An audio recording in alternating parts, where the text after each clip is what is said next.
Watching for riches consumeth the flesh, and the care thereof driveth away sleep. The verse suggests that an excessive focus on acquiring and maintaining wealth can have detrimental effects on one's physical and mental well-being. The phrase watching for riches implies a constant preoccupation with wealth, which can lead to stress and anxiety. This obsession consumeth the flesh, indicating that it can harm one's physical health.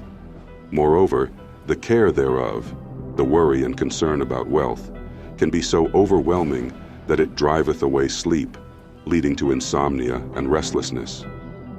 Watching care will not let a man slumber, as a sore disease breaketh sleep. This verse builds upon the previous one, Ecclesiasticus 31:1, by further discussing the negative effects of excessive concern and worry, particularly about one's basic needs or necessities. The phrase watching for necessaries suggests a constant preoccupation with ensuring that one's essential requirements are met. This preoccupation is described as a weariness to the understanding, indicating that it can exhaust and strain one's mental faculties.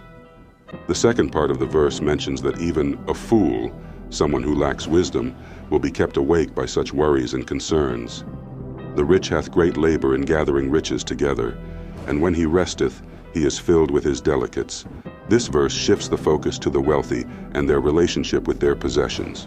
It suggests that a rich person exerts significant effort in accumulating wealth, hath labored in gathering riches.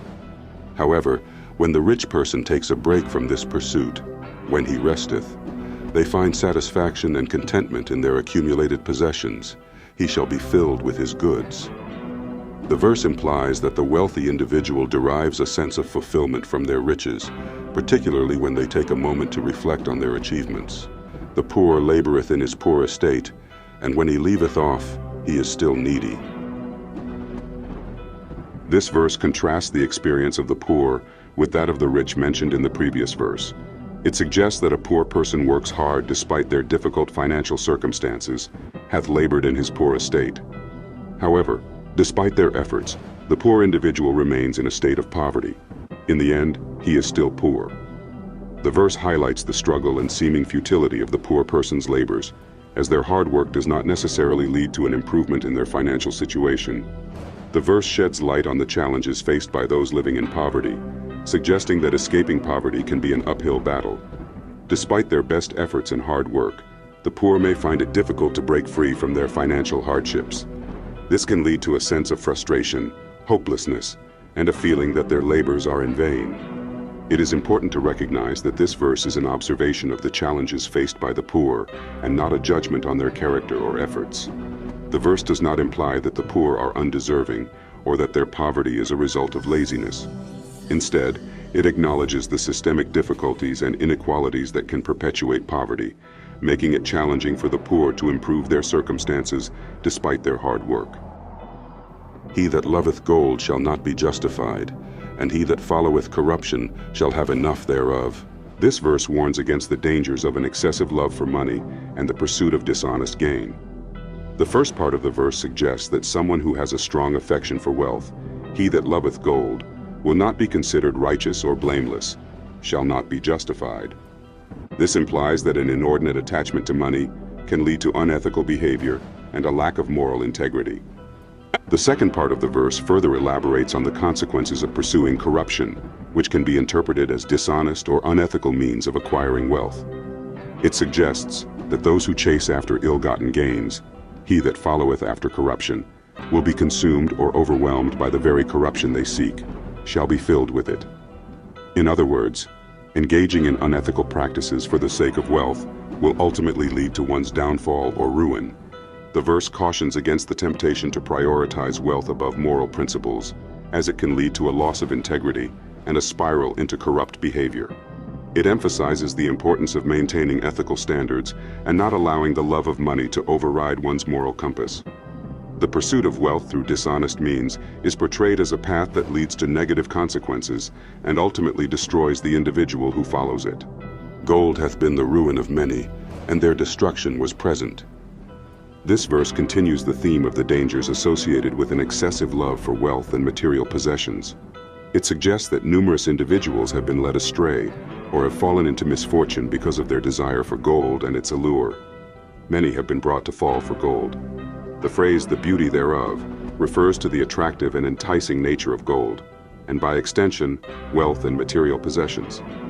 The verse implies that the seductive appeal of riches has been the downfall, hath been their ruin, of many people.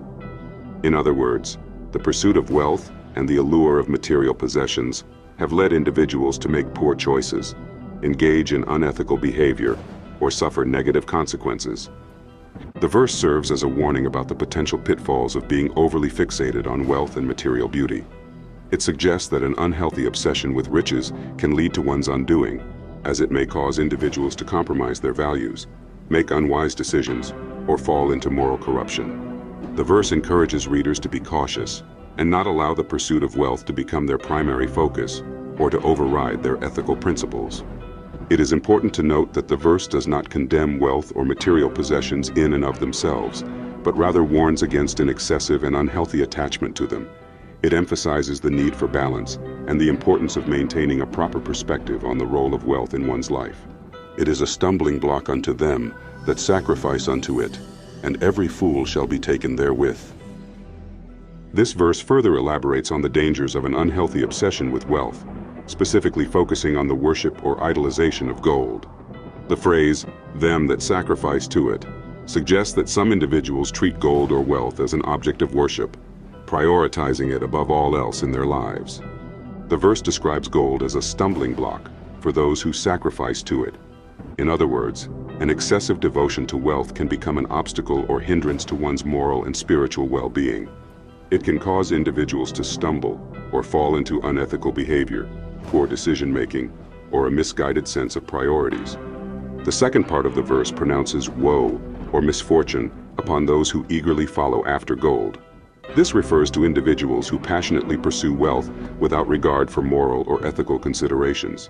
The verse suggests that such a single-minded pursuit of riches will lead to negative consequences.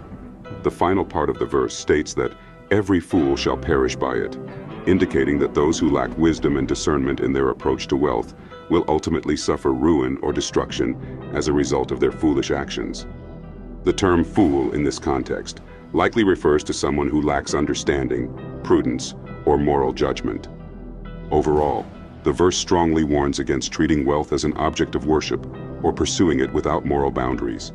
It suggests that an unhealthy fixation on riches can lead to ethical compromises, misfortune, and ultimately destruction for those who foolishly allow it to control their lives. Blessed is the rich that is found without blemish, and hath not gone after gold. This verse presents a contrast to the previous verses, which warned against the dangers of an excessive love for wealth. Instead, it highlights the qualities of a praiseworthy rich person.